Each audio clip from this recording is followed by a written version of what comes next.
Yes, Radyoman Bernard, lain na pod nga winner ato ang naabtad karon sa ato ang ngayong Pasko panalo ka promo. Dini karon bagya kasama sa Barangay Talumo ning adtong syudad sa Davao.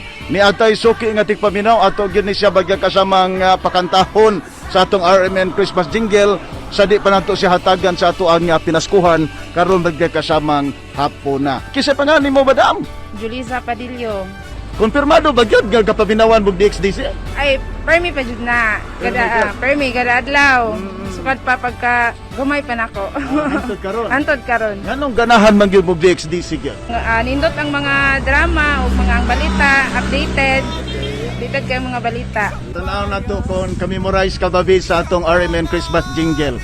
Kung tinuod ba gyud bagya kasama nga siya karon ato agyod gasuki nga tigpaminaw. Okay, ready na ka ma'am sa atong RMN Christmas jingle? Ready na. Sige daw. Ipa na to bagya kasama. 5, 4, 3, 2, 1, go!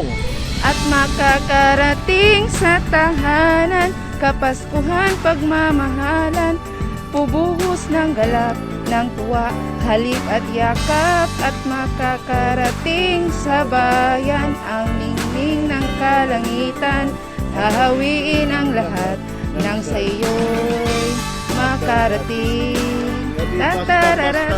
Adi basta-basta gyud no? Napag yun mga kasama ya. Bridge na pag yun ha. O tungod yan na magkakasama kay memoryado sa ato ang suking tipaminaw ang ato ang RMN Christmas jingle. Ako na siya magkakasamang tugyanan sa atong pinaskuhan ni Ara. Dawat ang atong non-alcoholic wine ma'am. Okay, gidawat na gyud. Ang ato ang Noche Buena package. Aga ka na ma'am, na gyud. Gidawat na gyud ang ato ang Noche Buena package ngadto sa pamilyang Padillo. Atong hatagan si Mrs. Padillo bagya kasama o gigayon nga maka-invite sa iya bagya silingan diri. Sa mga silingan ako nga taga Talomo og taga diri sa Ulas, paminaw mo og RMN DXDC Davao para makadawat mo og Noche Buena package og daghang kayong salamat sa DXDC. Kauban si Radyoman Don Pulayaw, ako ni Radyoman Dudong Rid Lobos Boga sa RMN ngayong Pasko panalo ka promo Tatak RMN.